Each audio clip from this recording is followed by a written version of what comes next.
रयत शिक्षण संस्थेचे SHGM college Kopargaon विषय इतिहास इयत्ता 11वी प्रकरण 6 भारताचे दुसरे नागरीकरण. आज आपण या प्रकरणामधील मुद्दा क्रमांक 5, 6 आणि 7 अशा 2 मुद्द्यांचा या ठिकाणी 3 मुद्द्यांचा आढावा घेणार आहोत. कालच्या तासाला आपण 16 महाजनपदे जी भारतामध्ये या ठिकाणी उदयास आली आणि त्या महाजनपदांची एकूण जी नगरे आहे किंवा राजधान्यांची जी शहरे आहे या संदर्भामध्ये या ठिकाणी आपण कालच्या तासाला आढावा घेतला होता. आज आपण या 16 महाजनपदामधली राज्यव्यवस्था कशी होती, त्याचप्रमाणे श्रेणीव्यवस्था कशी होती याचा या मुद्द्यामध्ये आढावा घेणार आहोत. सुरुवातीला या ठिकाणी राज्यव्यवस्थेचा आपण आढावा घेत असताना राज्याचे काही प्रकार जे आहे त्या दर्शवणाऱ्या काही संज्ञा आहे बघा. तर या ठिकाणी आपण जर पाहिलं तर राज्याला त्यावेळेस एकंदरीत ज्या नावाने ओळखलं जायचे किंवा या संज्ञांचा उल्लेख हा प्रामुख्याने या ठिकाणी केला जात असे.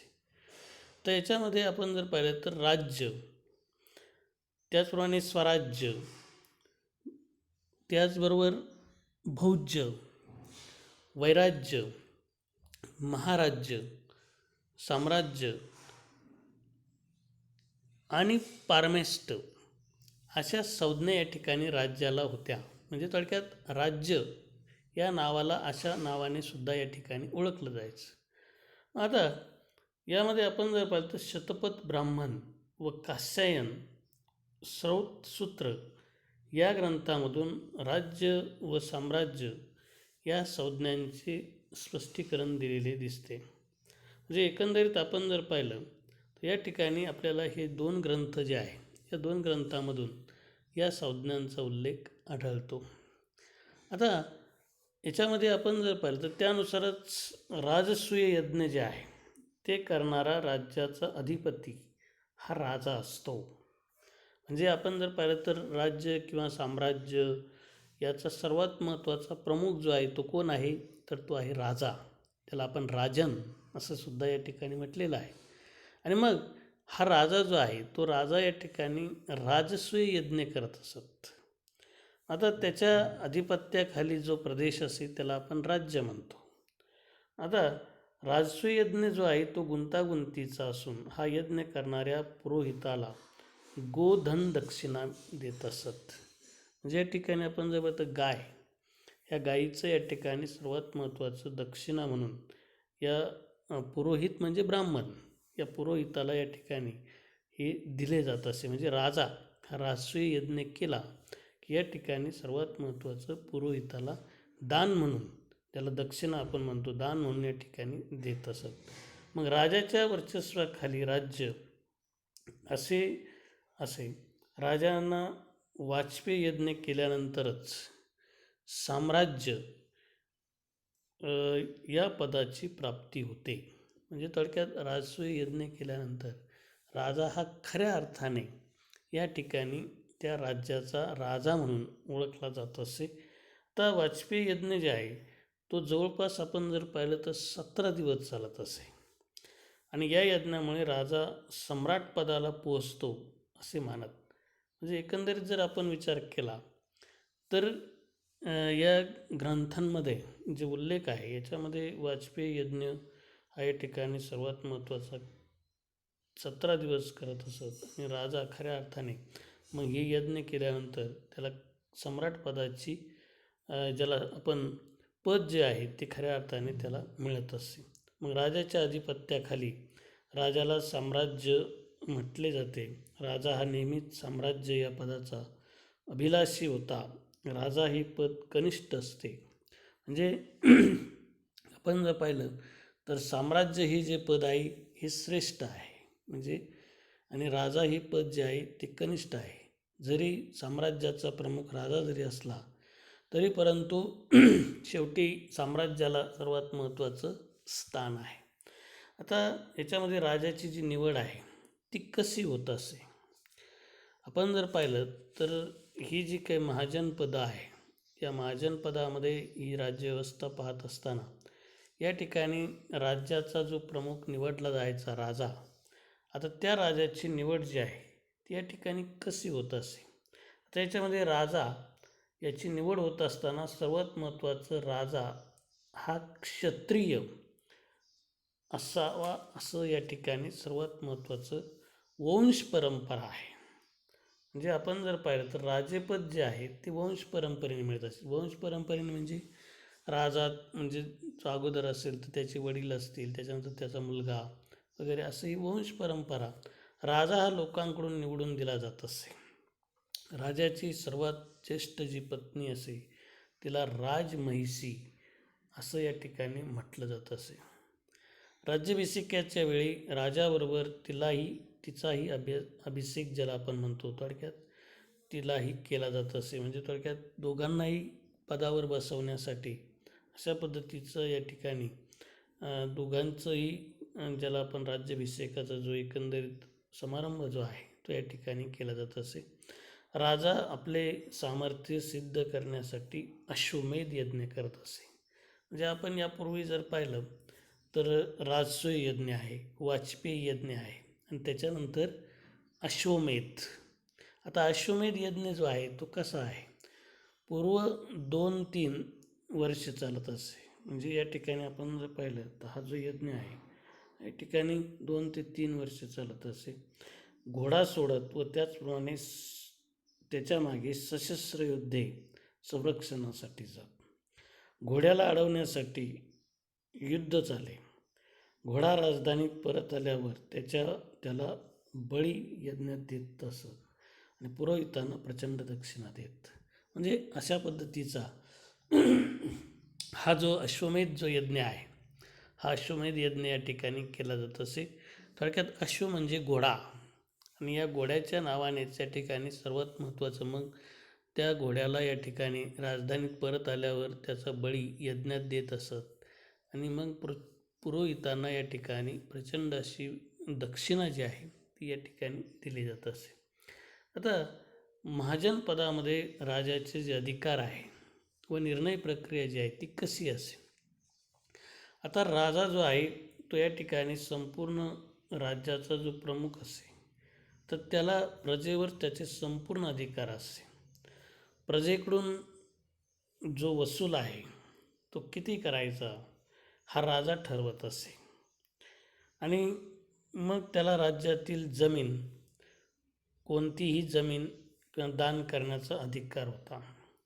म्हणजे थोडक्यात या ठिकाणी आपण जर पाहिलं तर हे 2 अधिकार ज्याला आपण म्हणतो की राजाला या ठिकाणी सर्वात महत्त्वाचं प्रजेकडून किती वसूल करायचा त्या प्रमाणामध्ये राजा वसूल करत असे. त्याचप्रमाणे जमीन किती दान द्यायची हा सुद्धा अधिकार या ठिकाणी राजाला असे. सर्वात महत्त्वाचं, राजाची सत्ता जी आहे ती पूर्णपणे अनियंत्रित नव्हती. थोडक्यात या ठिकाणी आपण जर पाहिलं तर पुरोहित, सेनानी, अमात्य, ग्रामणी इत्यादीच्या सल्ल्याने राजाला निर्णय घ्यावा लागत असे. निर्णय प्रक्रियेमध्ये राजा हा संपूर्णपणेच सर्वस्वी नव्हता, तर त्याला या ठिकाणी पुरोहित, सेनानी, अमात्य यांचासुद्धा सल्ला घ्यावा लागत असे. याच्यामध्ये लोकसमिती किंवा परिषद ही लोकांना या ठिकाणी सर्वात महत्त्वाचं आपण जर निर्णय प्रक्रियेमध्ये सहभागी होण्याचा अधिकार होता. याच्यामध्ये सर्वसामान्य जी जनता आहे ही राजाला सत्तेवरून दूर केल्याची काही उदाहरणं या ठिकाणी आपल्याला याच्यातून पाहायला मिळतात. आता याच्यामध्ये आपण जर पाहिलं तर या महाजनपदामध्ये सर्वात महत्त्वाचं श्रेणी व्यवस्था कशी होती. महाजनपदामध्ये श्रेणी, शेती, पशुपालन यांच्याबरोबरच व्यापाराला महत्त्व होते. महाजनपदाच्या समृद्धीमध्ये व्यापारी व कारागिरांचे सर्वात मोठे योगदान आहे. त्यानंतर आपण जर पाहिलं तर हे जे व्यवसाय आहे, संघटन कौशल्य आहे, इत्यादी ज्ञान असते. अनुभवी व्यक्तीकडे नेतृत्व स्वीकारणे ही श्रेणी व्यवस्थेची वैशिष्ट्ये होती. श्रेणीमध्ये वेतनावर काम करणाऱ्या बाहेरील कामगारांना कर्मकार व विनावेतन काम करणाऱ्यांना दास असे म्हणत असत. म्हणजे थोडक्यात या ठिकाणी आपण जर पाहिलं तर अशा पद्धतीची ही श्रेणी व्यवस्था जी आहे या ठिकाणी होती. महाजन पदामध्ये कर्मकार आणि दास असे दोन व्यवस्था या श्रेणी व्यवस्थेत होती. मौर्य काळामध्ये श्रेणी व्यवस्थेला राजकीय सामाजिक व आर्थिक व्यवहारामध्ये महत्त्व आले होते. श्रेणीवर राजाचे नियंत्रण असणे असत असे कौटिल्याचे मत होते. रस्ते व दळणवळण व्यवस्था मौर्य काळामध्ये चांगली होती. त्यामुळे व्यापाराला या ठिकाणी आपण जर पाहिलं तर चालना मिळत असे. श्रेणीतील सदस्य आणि कर्मकार यांच्यातील परस्पर संबंध, उत्पादन मालाची किंमत यात नियम असे. प्रशासन यंत्रणेत ते सहभागी होत नसे. राजा एखादा निर्णय घ्यायचा असेल तर श्रेणीचा सल्ला मात्र या ठिकाणी घेत असे. म्हणजे एकंदरीत आपण जर पाहिलं तर राज्यव्यवस्थेमध्ये श्रेणींना सुद्धा थोड्याफार प्रमाणामध्ये महत्त्वाचं स्थान होतं. मौर्य काळामध्ये या ठिकाणी या स्थानामध्ये बऱ्याचशा प्रमाणामध्ये भर पडलेली आपल्याला दिसून येते. त्याच्यानंतर या ठिकाणी जो कारागिरांचा जो वर्ग होता त्या कारागिराच्या वर्गाला या ठिकाणी ज्येष्ठक असे म्हणत असत. व्यापाराच्या श्रेणी प्रमुखास श्रेष्ठी किंवा सेठी असे म्हणत असत. म्हणजे आता आज आपण व्यापारी लोकांना या ठिकाणी सेठ असं या नावाने म्हणतो बघा. व्यापारी जे असतात तर त्या लोकांना या ठिकाणी सेठ असं म्हणतो. म्हणजे त्यावेळेस श्रेष्ठी किंवा श्रेष्ठी असं या ठिकाणी या लोकांना म्हटलं जायचं आणि त्याच्यावरूनच आज आपण या ठिकाणी अशा पद्धतीने त्यांना म्हणजे थोडक्यात हाक मारतो. श्रेणी समाजासाठी गरजूंना दान धर्म तसेच कमी दराने कर्ज देत असे. म्हणजे अशा पद्धतीची ही श्रेणी व्यवस्था जी आहे ही या कालखंडामध्ये आपल्याला सांगता येईल. त्याच्यानंतर आपण या प्रकरणातला पुढचा जो मुद्दा आहे त्या मुद्द्याचा या ठिकाणी आढावा घेणार आहोत. त्यामध्ये तत्त्वज्ञान आणि विविध संप्रदाय.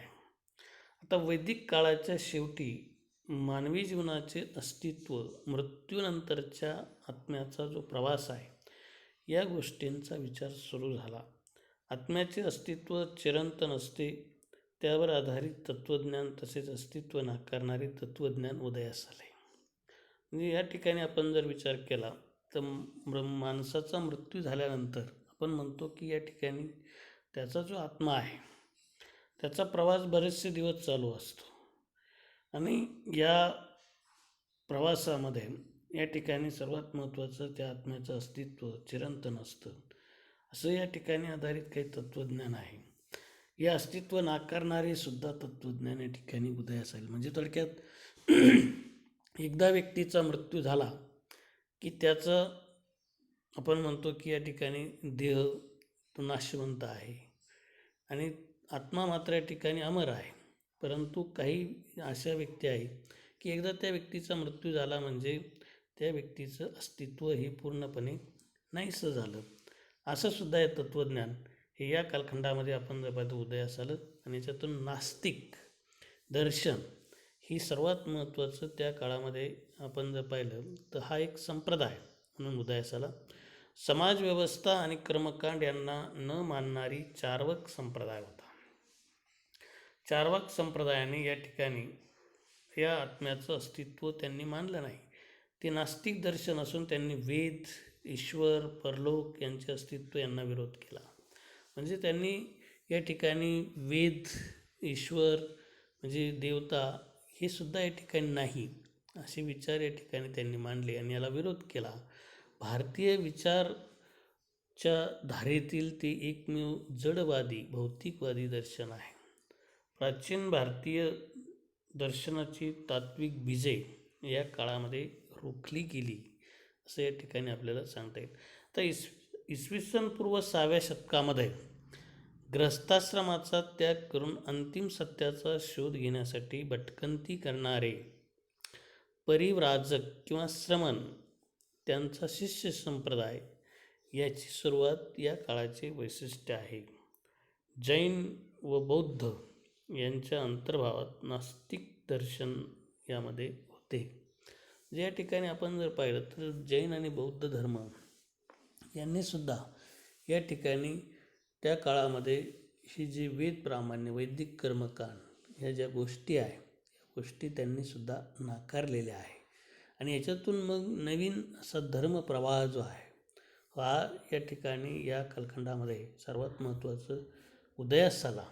आता याच्यामध्ये आपण जर विचार केला तर नवीन जे धर्मप्रवाह आहे यामध्ये आपल्याला आपल्या प्रकरणातला जो शेवटचा मुद्दा जो आहे 6वा, तर या मुद्द्याच्या संदर्भामध्ये या ठिकाणी विचार करायचा आहे.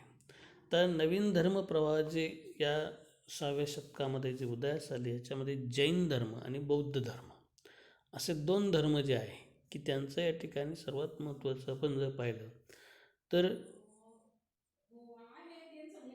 या संप्रदायामध्ये सर्वात महत्त्वपूर्ण काम आपण जर पाहिलं तर या ठिकाणी जैन धर्म जो आहे वर्धमान महावीर हे जैन धर्माचे 24वे तीर्थकार, या तीर्थकारापैकी शेवटचे तीर्थकार. याच्यामध्ये आपण जर पाहिलं तर पार्श्वनाथ हे 23वे तीर्थकर होय. त्याच्यामध्ये पहिला तीर्थकर जैन धर्माचा ऋषभनाथ, आणि ऋषभनाथानंतर या ठिकाणी सर्वात महत्त्वाचं आपण जर पाहिलं तर जवळपास 24 तीर्थकर झाले. आणि 24वे तीर्थकर म्हणून वर्धमान महावीर यांचा या ठिकाणी उल्लेख आपल्याला सांगता येईल. तर याच्यामध्ये वर्धमान महावीरांनी अहिंसा, सत्य, अस्तेय व अपरिग्रह या 4 प्रतिज्ञा दिल्या.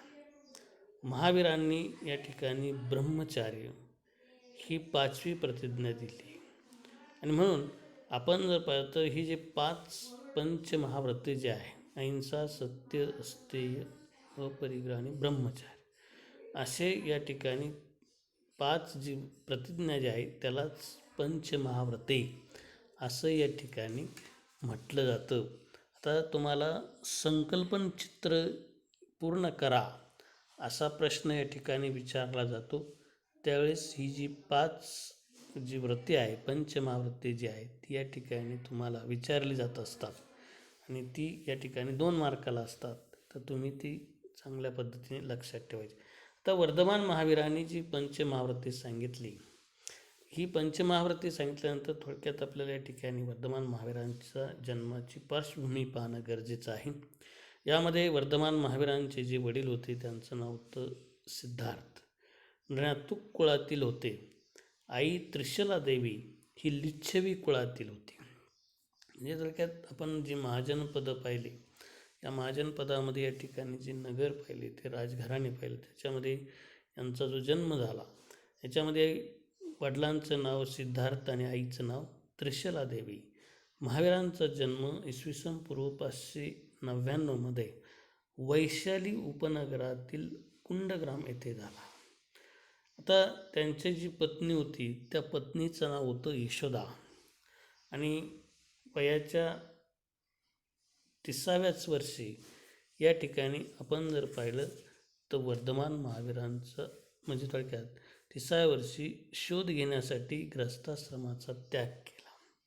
आणि मग 30व्या वर्षीच त्यांनी संसार जे आहे थोडक्यात 30व्या वर्षी संसार सोडून दिला आणि ते सत्याचा शोध घेण्यासाठी बाहेर पडले.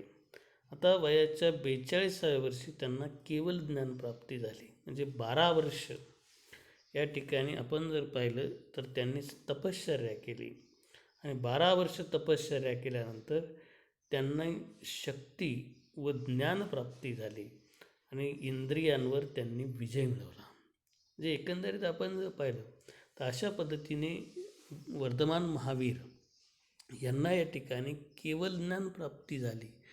केवळ ज्ञानप्राप्ती म्हणजे या ठिकाणी त्यांनी इंद्रियांवर विजय मिळवला आणि मग ते जिन आणि महावीर या ठिकाणी म्हणून ओळखले जाऊ लागले. आता जैन अशी उपाधी त्यांना या ठिकाणी मिळाली. महावीरांनी लोकांना उपदेश करण्यासाठी सतत भ्रमण केले. थोडक्यात ते फिरत राहिले, भ्रमण केले म्हणजे फिरत राहिले. आणि अशा पद्धतीने त्यांनी ही जी पंचमहाव्रते जी आहे या 5 तत्वाचा उल्लेख अहिंसा, सत्य, स्थेय, अपरिग्रह आणि ब्रह्मचार्य या व्रताचं पालन करून या ठिकाणी त्यांनी अशा पद्धतीने आपलं ज्ञान जे आहे ते लोकांच्यापर्यंत पोहोचवण्याचा प्रयत्न केला. आता जैन धर्माची जी त्रिरत्ने आहे बघा, त्यामध्ये सम्यक दर्शन, सम्यक ज्ञान आणि सम्यक चारित्र्य ही ओळखली जातात. तर महावीरांनी अर्धमागधी या भाषेमध्ये सर्वात महत्त्वाचा उपदेश केला. आणि उपदेश करून या ठिकाणी आपण जर पाहिलं तर त्यांनी मोक्षप्राप्तीसाठी काही मार्गदर्शक तत्त्वे आहेत. सम्राट चंद्रगुप्त मौर्य हा भद्रभाऊ आचार्यांचा समकालीन होता. त्याने जैन धर्माचा स्वीकार केला होता. म्हणजे याच्यामध्ये आपण जर पाहिलं तर वर्तमान महावीरांचे जे विचार आहे त्या विचारांचा सर्वात महत्त्वाचा पगडा या ठिकाणी सम्राट चंद्रगुप्त मौर्य याच्यावर झाला. आणि भद्रभाऊ आचार्याचा जो समकालीन होता आणि मग त्याने या ठिकाणी जैन धर्माचा जो स्वीकार आहे तो स्वीकार या ठिकाणी आपण जर पाहिला तर केल्याचं सांगता येईल. त्याच्यानंतर आपल्याला एक यातला शेवटचा भाग तो आहे बौद्ध धर्म. आता बौद्ध धर्माच्या संदर्भामध्ये सुद्धा आपण बरंचसं काही ऐकलेलं आहे. गौतम बुद्ध जे खऱ्या अर्थाने या बौद्ध धर्माचे आपण संस्थापक मानतो, त्या गौतम बुद्धाचा जन्म इसवी सन पूर्व 563 नेपाळमधील लुंबिनी येथे झाला. त्यांच्या वडिलांचे नाव शुद्धोधन व आईचे नाव मायादेवी होते. तर गौतम बुद्धाची जी पत्नी होती तिचे नाव होते यशोधरा. तर या ठिकाणी आपण जर पाहिलं तर या गौतम बुद्धांनी सत्याचा शोध घेण्यासाठी सर्वात महत्त्वाचं वयाची 29 वर्ष असताना या ठिकाणी त्यांनी गृहत्याग केला. आणि त्यालाच महाभिनिष्क्रमण असं या ठिकाणी म्हटलं जातं. थोडक्यात आपण जर पाहिलं तर संसाराचा त्याग करून या ठिकाणी ज्ञान मिळवण्यासाठी सर्वात महत्त्वाचे बाहेर पडले वयाच्या 29व्या वर्षी. आणि मग या ठिकाणी त्यानंतर त्यांनी आपण जर पाहिलं तर जवळपास 6 वर्ष गुरूंचं मार्गदर्शन, वेगवेगळ्या गुरूंचं मार्गदर्शन, त्याचप्रमाणे तप साधना, यातून अंतिम सत्याचं ज्ञान मिळवण्याचा जो प्रयत्न आहे तो या ठिकाणी गौतम बुद्धांनी केला. आणि शेवटी निरंजन नदीच्या काठावर गया, म्हणजे आज आपण बिहारमध्ये म्हणतो, तर या निरंजन नदीच्या काठावर गया येथे एका पिंपळाच्या वृक्षाखाली तपश्चर्याला बसले. आणि वयाच्या 35व्या वर्षी त्यांना ज्ञानप्राप्ती झाली. म्हणजे एकंदरीत आपण जर पाहिलं तर गौतम बुद्धांनी या ठिकाणी इथे सुद्धा पिंपळाच्या वृक्षाखाली जी तपश्चर्या केली आणि याच्यातून त्यांना ज्ञानप्राप्ती झाली. आणि बुद्ध म्हणजे ज्ञाता. बुद्ध या शब्दाचा अर्थ ते बुद्ध आणि तथागत तसेच शाक्य म्हणून ओळखले जाऊ लागले. बुद्ध म्हणजे ज्ञाता. आणि मग ज्ञानप्राप्तीनंतर सारनाथजवळील इसिपट्टण येथे मृगवनात पहिले प्रवचन त्यांनी या ठिकाणी दिले. तर याच्यावर तुम्हाला ऑब्जेक्टिव्ह विचारलं जातं, गौतम बुद्धाने पहिलं प्रवचन कुठे दिलं, तर ते सारनाथजवळ इसिपट्टण येथे दिलं. या प्रसंगाला धम्मचक्कपवत्तन असं म्हटलं जातं. धम्मचक्कपवत्तन असं म्हटलं जातं. पुढे गौतमाने आपल्या धर्माचा एकंदरीत उपदेश आहे तो 45 वर्ष लोकांना केला. आणि त्याच्यासाठी त्यांनी 45 वर्ष भ्रमंती केली. आणि मग अशा पद्धतीने या ठिकाणी आपण जर पाहिलं तर हे संपूर्णपणे बौद्ध धर्माचं जे ज्ञान आहे ते त्यांनी पाली या लोकभाषेमध्ये त्यांनी लोकांना सांगितलं. म्हणजे एकंदरीत आपण जर पाहिलं तर गौतम बुद्धांनी अशा पद्धतीने या ठिकाणी आपलं 45 वर्ष फिरून आपला ज्ञानाचा प्रसार जो आहे तो प्रसार या ठिकाणी त्यांनी केला. आता गौतम बुद्धांनी आपल्या उपदेशात दुःख या मनुष्याच्या मूळ प्रश्नाकडे लक्ष वेधले. आणि यासाठी त्यांनी 4 आर्य सत्य सांगितले. तुम्हाला याच्यावर सुद्धा प्रश्न विचारला जातो बघा. 4 आर्य सत्य. जगात सर्वत्र दुःख आहे. दुःखाचं मूळ तृष्णा आहे. तृष्णेवर विजय मिळवता की दुःख निरोध होतो, म्हणजे दुःख निवारण होतं. आणि त्याच्यासाठी त्यांनी अष्टांग मार्ग हा दुःख निरोधाचा मार्ग सांगितलेला आहे. म्हणजे सर्वात महत्त्वाचं, जगात सर्वात महत्त्वाचं दुःख हे मूळ कारण आहे. आपल्या तृष्णेचं, दुःखाचं मूळ कारण तृष्णा आहे. आणि म्हणून या ठिकाणी आपण जर पाहिलं तर अशा पद्धतीने त्यांनी अष्टांग मार्ग सांगितले, 8 मार्ग, की जेणेकरून आपलं दुःख जे आहे ते या ठिकाणी या अष्टांग मार्गाच्या माध्यमातून कमी होईल किंवा नाहीसं होईल. याच्यामध्ये सम्यक दृष्टी, पहिला जो अष्टांग मार्ग आहे तो आहे सम्यक दृष्टी, म्हणजे निसर्ग नियमाविरुद्ध काहीही घडत नाही. जे काही घडतं ते या ठिकाणी निसर्गाच्या नियमाच्या, एकंदरीत निसर्ग नियमानेच घडतं, विरुद्ध काही घडत नाही असं या ठिकाणी म्हणणं आहे. सम्यक संकल्प म्हणजे योग्य निर्धार करा. त्याच्यानंतर सम्यक वाधा, याच्यामध्ये आपण जर पाहिलं तर योग्य बोला, सम्यक वाचा. सम्यक वाचा म्हणजे योग्य बोलणे, तुमचं बोलणं हे चांगलं पाहिजे. सम्यक कर्मांत म्हणजे तुमची वर्तणूक, योग्य वर्तणूक, तुमची वर्तणूक ही चांगली पाहिजे. त्याच्यानंतर सम्यक आजीव, योग्य मार्गाने तुम्ही उपजीविका करा, म्हणजे तुम्ही जे काही मिळवणार आहात ते या ठिकाणी चांगल्या मार्गाने मिळवा. त्याच्यानंतर सम्यक व्यायाम, अयोग्य गोष्टी प्रयत्नपूर्वक या ठिकाणी टाळा. त्याच्यानंतर सम्यक स्मृती म्हणजे योग्य गोष्टीची स्मृती, आठवण. स्मृती म्हणजे आठवण, चांगल्या गोष्टीची आठवण करा, म्हणजे चांगल्या गोष्टी तुम्ही मनामध्ये ठेवा. सम्यक समाधी, सुखदुःखाच्या पलीकडील अवस्थेमध्ये चित्त स्थिर राहणे. म्हणजे थोडक्यात आपण जर पाहिलं तर सुख आणि दुःखाच्या पलीकडे सुद्धा काहीतरी आपल्या जीवनामध्ये आहे, आणि त्याच्यासाठी तुम्ही परमेश्वराचं चिंतन करा, चित्त स्थिर नव्हे. आणि या अष्टांग मार्गालाच मध्यम प्रतिपद असं या ठिकाणी म्हटलेलं आहे. गौतम बुद्धाने या ठिकाणी आपण जर पाहिलं तर भिक्खूंचा संघ, म्हणजे थोडक्यात भिक्खू कुणाला म्हणतात तर जे बौद्ध धर्मामध्ये जे काही संत आहे या संतांना या ठिकाणी भिक्खू असं म्हटलं जातं, की जे सुद्धा धर्माचा प्रसार करतात. आणि याच्यासाठी गौतम बुद्धांनी भिक्खूंचा संघ स्थापन केला. बौद्ध धर्मामध्ये या ठिकाणी धम्मामध्ये बुद्ध, धम्म आणि संघ यांना शरण जाण्याची संकल्पना ही महत्त्वाची आहे, आणि त्यालाच त्रिशरण असं या ठिकाणी त्यांनी म्हटले आहे. बुद्ध, धम्म आणि संघ. आणि त्या पद्धतीने या ठिकाणी गौतम बुद्धाने आपण जर पाहिलं सर्वात महत्त्वाचा हा जो उपदेश आहे तो उपदेश या ठिकाणी केल्याचं आपल्याला सांगता येईल. बुद्धं शरणं गच्छामि, धम्मं शरणं गच्छामि आणि संघ शरणं गच्छामि, या 3 प्रतिज्ञा बौद्ध धर्मामध्ये आवश्यक सांगितलेल्या आहे किंवा मानलेल्या आहे. याच्यातून इसवी सन पूर्व 6व्या शतकामध्ये प्राचीन भारतात महाजनपदाचे सत्ता संघर्षाला सुरुवात झाली. काशी, कोसल, अवंती आणि मगध या 4 सत्तांमध्ये संघर्ष झाला, आणि याच्यातूनच 4थ्या शतकापर्यंत मगध सत्ता प्रबळ झाली व मगध साम्राज्य स्वतंत्र अस्तित्व याने निर्माण केले आपले. अशा पद्धतीने ठिकाणी आपल्याला हे जे 6वं जे प्रकरण आहे ते या मुद्द्याबरोबरच या ठिकाणी आपलं समाप्त होत आहे. धन्यवाद.